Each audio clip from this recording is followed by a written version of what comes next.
everyone, welcome back to Colleen's Cozy Corner. So today I'm going to be doing my first book review. So I plan to do these on a weekly basis where I'll kind of do a review of the books that I read that week, obviously up until this is recorded. But since I'm starting in February, I'm going to do a book review of all the books I've read in January. So I've already read 4 books, which is on track with my goal. I want to read at least 1 book a week. So I'm just going to get into the reviews. This one's going to be a little bit longer because I do have 4 books. But yeah, let's get right to it. So I have my little iPad right here. I'm going to read the blurb just in case you haven't read the book before. You can kind of get an idea for what it's about. And then I'll just tell you what I thought of it. So the first book I read this year is Funny Story by Emily Henry. Okay, I'm not going to lie.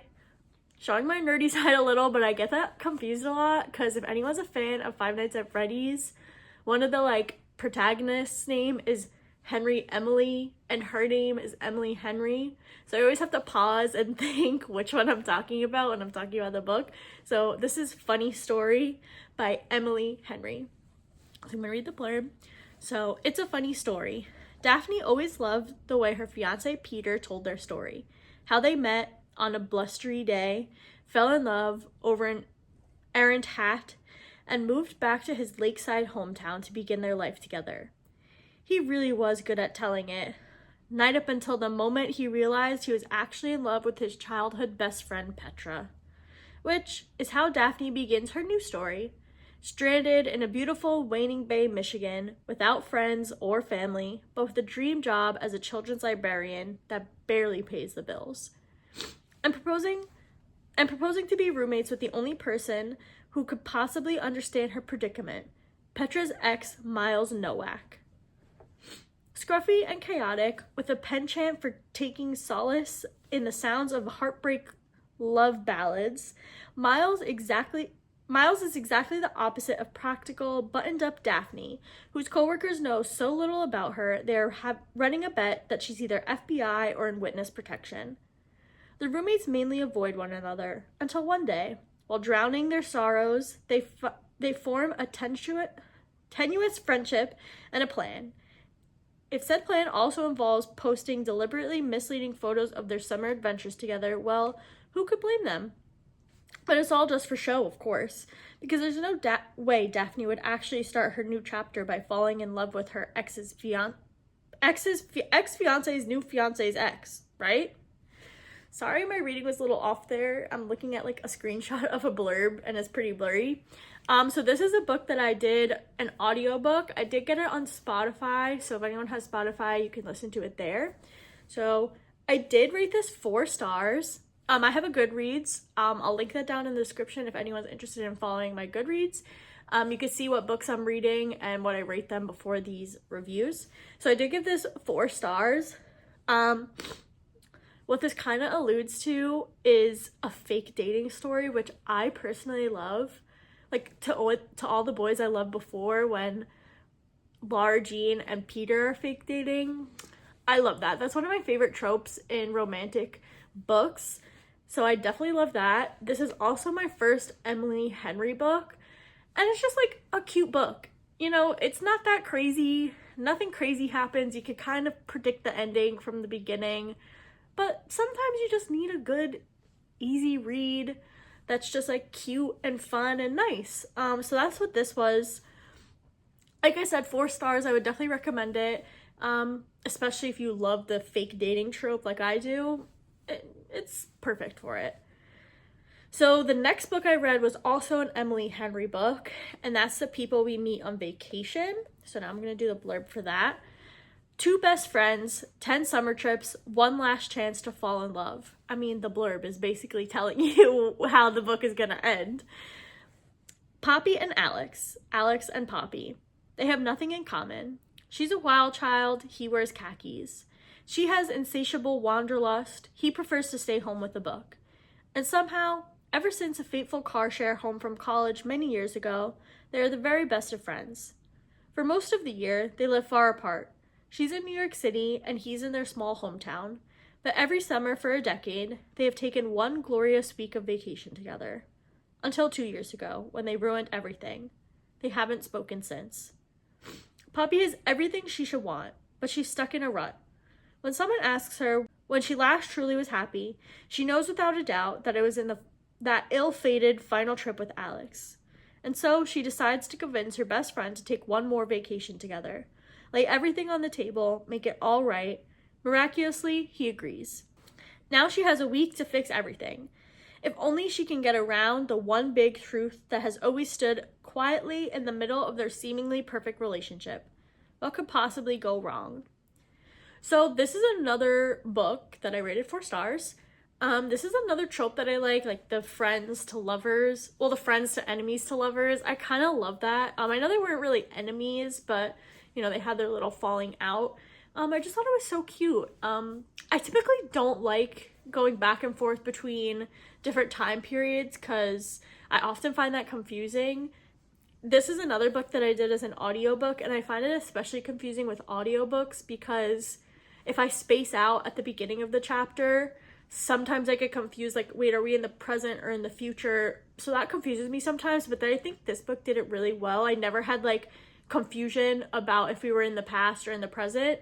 So I really liked that. I really liked seeing the present and then also going back in time to get context for where they're at now. I liked that back and forth, which I don't usually like in books. I did read this to watch the movie. I actually watched this.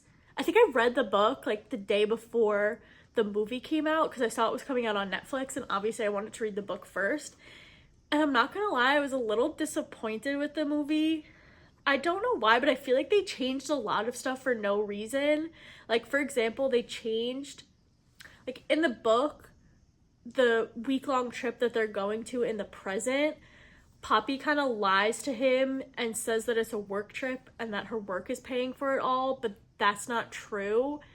She's going, like, just to be with him, and that kind of becomes, like, a conflict towards the end where, like, he finds out that she kind of lied to him about that. Where in the movie, if I'm remembering correctly, like, it was actually a work trip. And, like, so there was no lie. Like, there was no her... Because the whole thing was they used to do things on such a budget before she got her job, where she does travel vlogging, basically, or travel journalism. And I feel like there was no reason to change that. And I feel like that was kind of important, that the whole reason that she lies is to try and get back that original magic they had in their trips. So I don't really know why they changed that. I guess maybe it just made it a little bit cleaner than having to, like, explain all of that in a movie. And another, like, stupid change, I don't know why it bothered me so much. In the book, the part where she can't go on the trip because she gets really, really sick, and then Alex comes to basically nurse her. They were supposed to go to Sweden, but then in the movie they were supposed to go to Holland.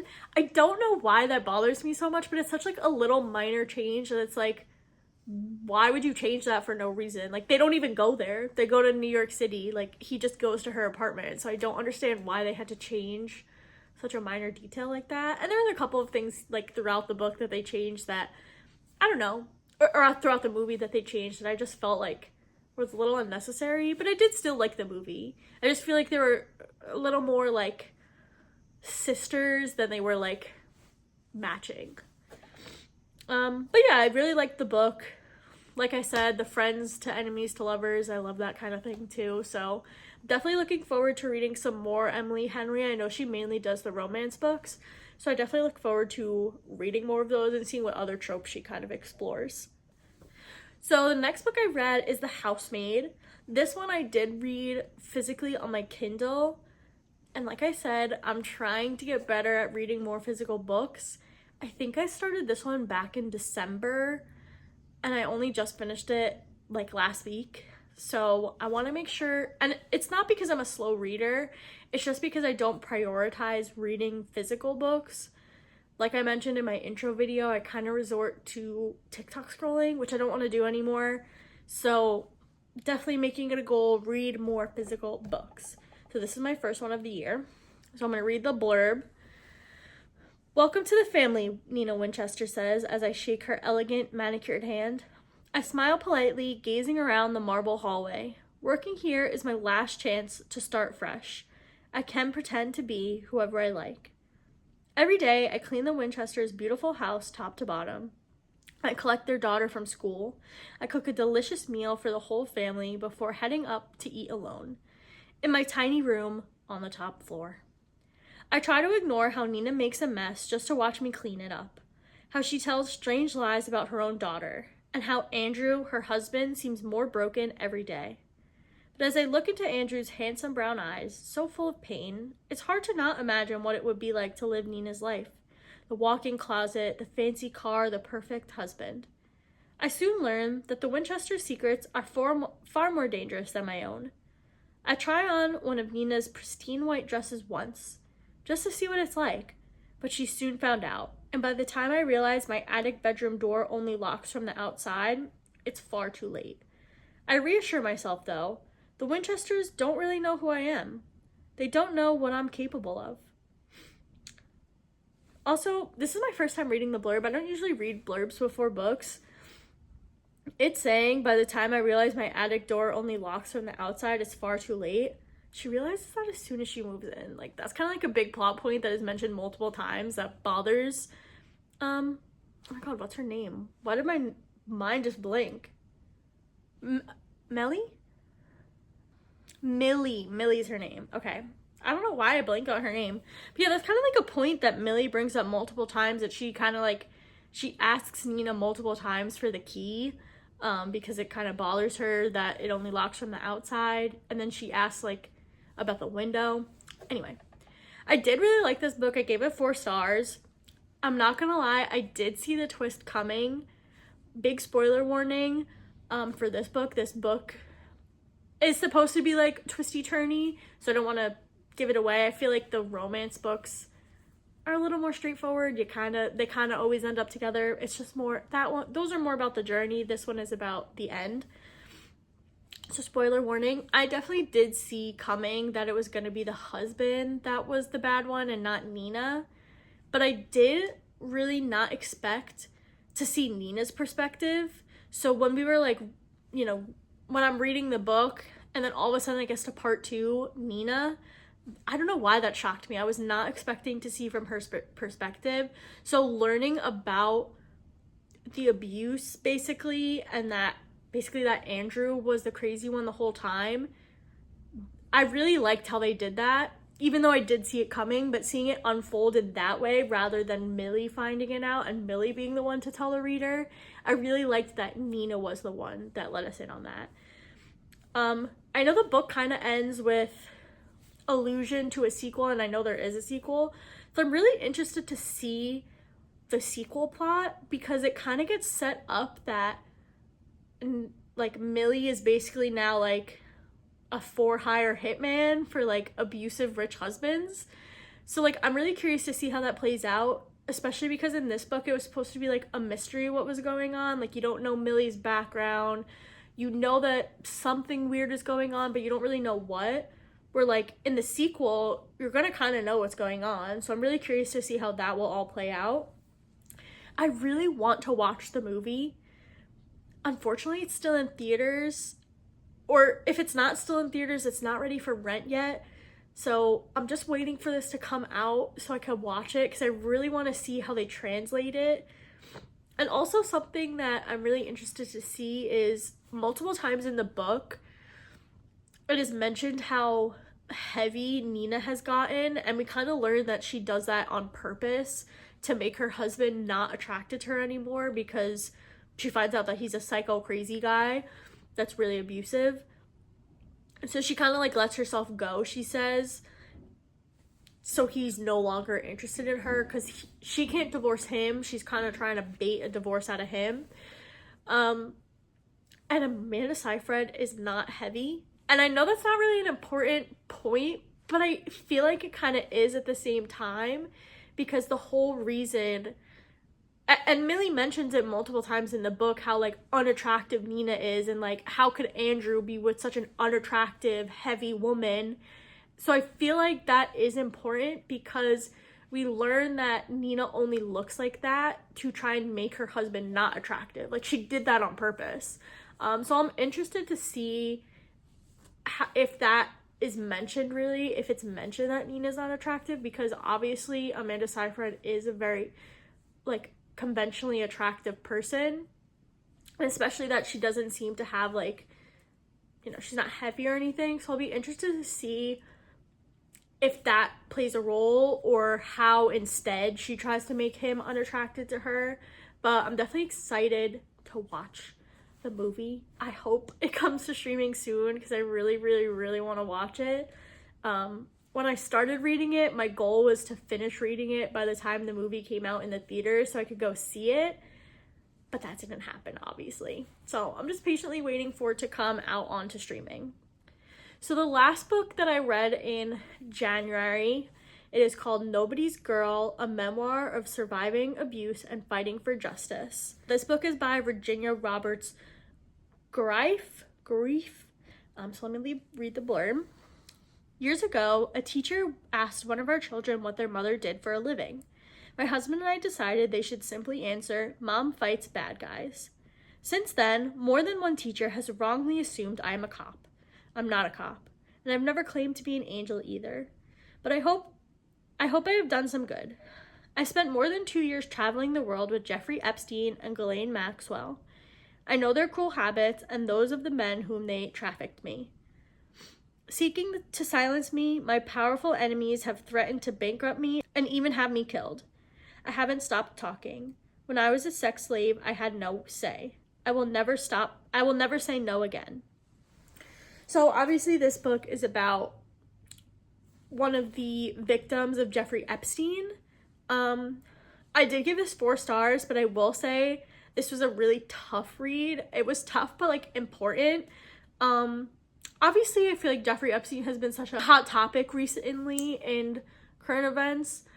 So obviously everyone knows that he was like a pretty bad guy, but actually hearing firsthand from one of his victims, like what he actually did to these girls, it was hard. And I did this as an audiobook, so I definitely had to pause sometimes because like she wasn't the reader. Unfortunately, she has passed away. She did end up taking her own life. She dealt with abuse basically her whole life. So she just struggled with mental health issues that ended up taking her life. So she wasn't the reader of the book, but either way, it was obviously a female reader. So like just hearing a woman like explaining some of the things that he did, it was just like, just had to pause it sometimes. So this was definitely a tough read, but I think very important, especially if you don't know too much about what Epstein did to his victims, like I didn't before going into this. Obviously I knew what he was about, but actually hearing like what he did is just like scary. It's crazy that like there's people that exist like this. But yeah, and like she says in her blurb that she continued to fight for justice up until the end of her life. She did get compensation, I think, from Jeffrey Epstein and Ghislaine Maxwell's from his estate, from her, I guess just from her personally. But yeah, she fought for victims. She had a network that she called her Survivor Sisters, that they worked together to get justice, and they continued to work to get justice. So yeah, I do recommend it, but if, you know, trigger warning like crazy, obviously for sexual assault. But yeah, it was a really interesting read and would recommend people read it just to kind of get that background on something that is such a hot topic in current events. So it looks like I really liked the books that I read so far this year, because I did give them all 4 stars so far. Now I'm gonna go into what books I'm currently reading, just in case anyone wants to read them by the time for when I do review them, you can do so. So the first book I'm gonna mention is called Anna Bright is Hiding Something by Susie Orman Schnall. So this I'm doing as an audiobook, so this will definitely be in the next book review because I only have like 2 hours left in it. The blurb kind of tells you what this book is about. Obviously we know, the readers know ahead of time, Anna is doing something wrong. Something I actually do like about this book so far is that the perspectives go back and forth between Anna and Jamie. but since I'm doing an audiobook, it's 2 different voice actresses, so I can tell the difference nice and easily. Other than that, I'm not going to get into this too much because obviously you'll hear what I think about it in my book review. And then the other book that I'm reading is Love in the Time of Serial Killers. So I typically like to have 2 books going at the same time. Usually I try and do different genres, so I'll do like, for example, I was reading The Housemaid at the same time I was reading like Funny Story and People We Meet on Vacation. Obviously like those 2 are romance, while The Housemaid is more like mystery thriller. So I like to try and keep 2 books going, one a physical, one an audiobook. So this is a physical book, Love in the Time of Serial Killers. A little embarrassing to admit, I started reading this in August, and I just unfortunately do not reach for my physical books like I used to, and I really want to change that. So my goal is to finish this book in February, finally finish it. And it's not that I don't like the book, I actually really do like the book, I just don't grab my physical book. So this is kind of sounds like a scary book, but it's more romance, obviously, from the cover. I picked this up because I actually studied forensic science when I was in college, so obviously I also love true crime, so I felt like this book just called to me. Yeah, I'm really enjoying it, and every time I pick it up I feel like I can't put it down, but my problem is just picking it up. So like I said, this will be finished by the end of February, I promise. But yeah, thank you for watching my first book review. This one's a little bit longer than the other ones will be, only because this is all of my January books, where my upcoming one should only be like 1 to 2 books, just for whatever I finished within the week. So yeah, thank you guys for watching. I hope you liked my book review, and see you next time.